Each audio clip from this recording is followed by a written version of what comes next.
Hello there, welcome to the Gist Unplugged TV Live. On the Gist today, a teenager has been killed as security opens fire in the Yoruba Nation protest in Lagos. Let's check out the story. She's dead.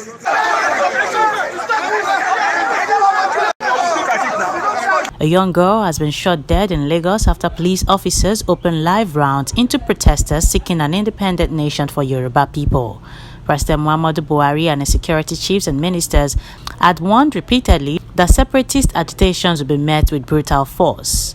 On Friday, the National Security Advisor Babangana Monguno said the president had approved a list of people to be targeted for their secessionist activities. As the protest for the Yoruba Nation raged across Lagos on Saturday, the police fired live rounds to disperse crowds around Ojota, killing a young woman and wounding several people.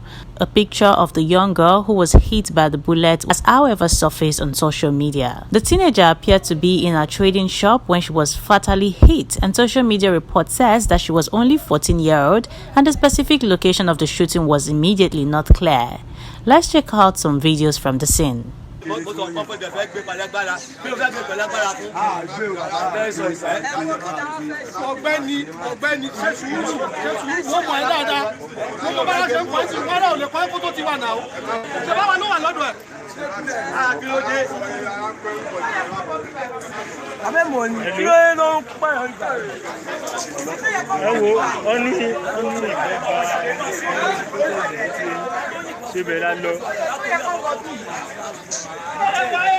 Àti kú òǹbẹ ní sùúrù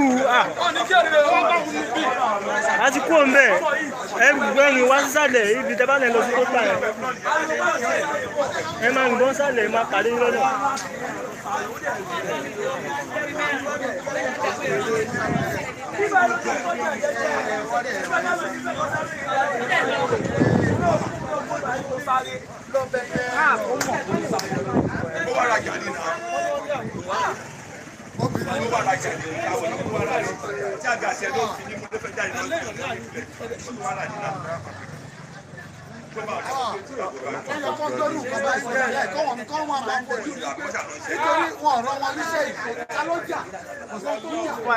Follow them drag.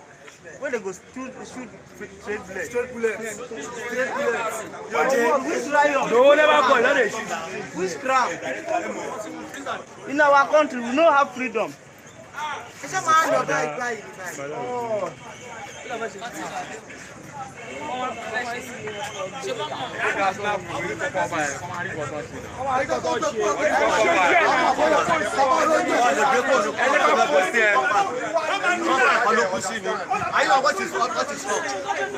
What is wrong with you? You want to carry her away? What is wrong with you?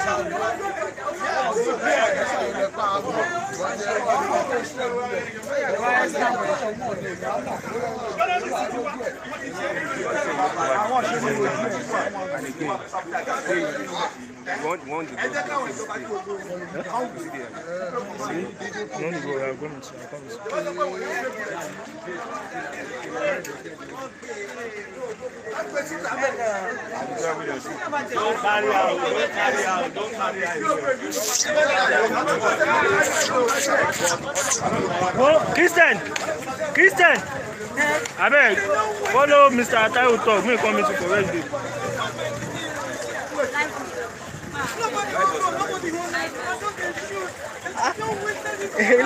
Ó máa sọ̀rọ̀ ní o. Mo ní sọ̀rọ̀ orí.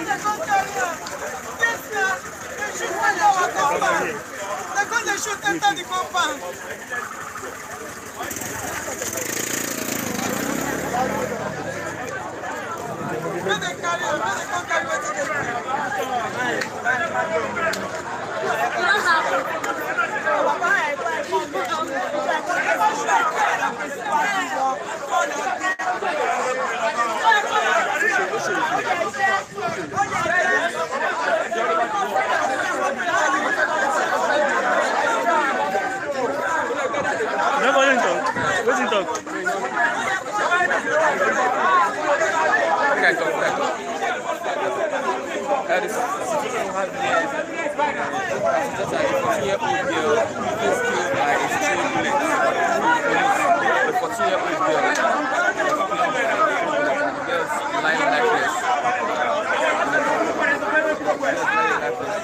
3 bullets killed the 14-year-old girl from the police. Okay.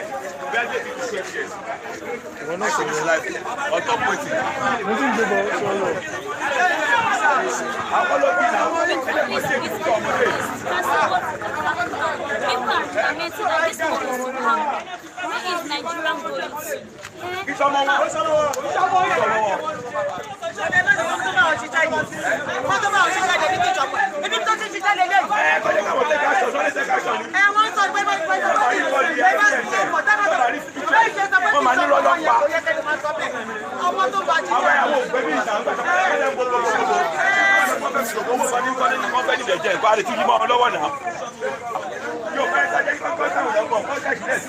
Yes, sir.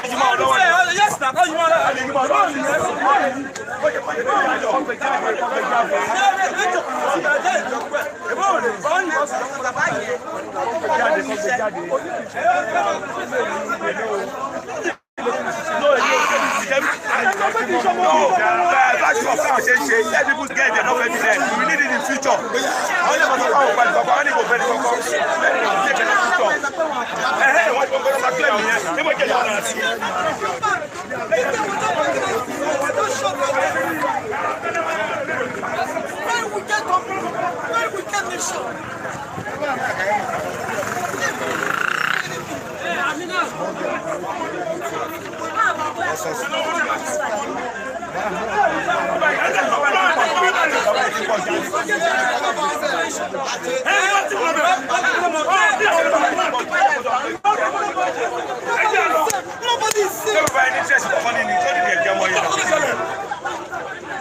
Let them hear it.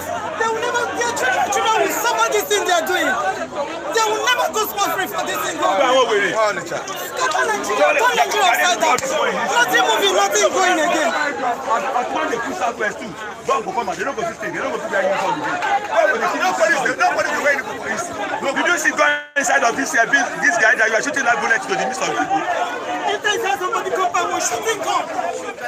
How well and tough in the 6 time here, I don't know how you do.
ẹ mọ ọdún tó ṣẹlẹ̀ ó ní nǹkan tá a tún ń ṣe mí báyìí ẹ̀yìn wá sísàlẹ̀ ṣe ẹ̀yìn wá sísàlẹ̀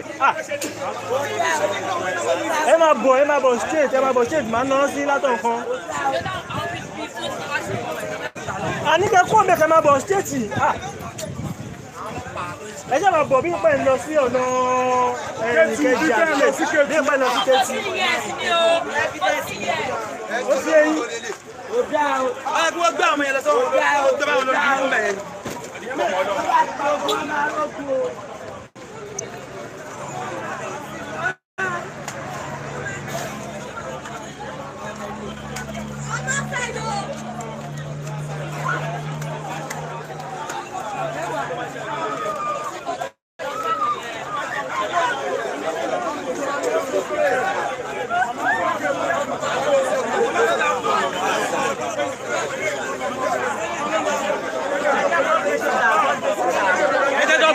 lọ síta náà. Ẹ jọ. Ẹ ta ló fẹ́ gbé?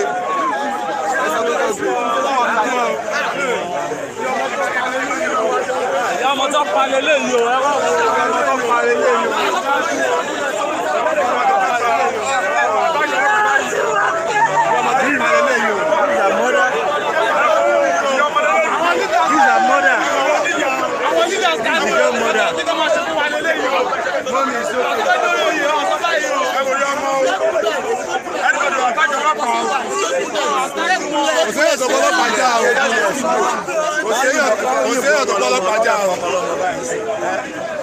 No anybody. Somebody bad drag anything.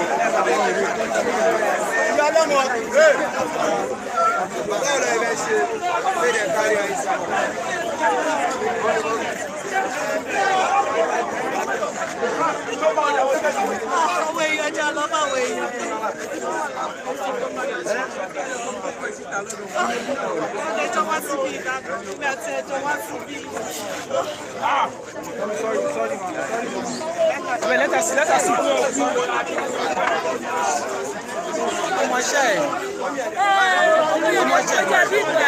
see. That's it,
Àwọn ọmọ ọ̀sán sẹ́yìn.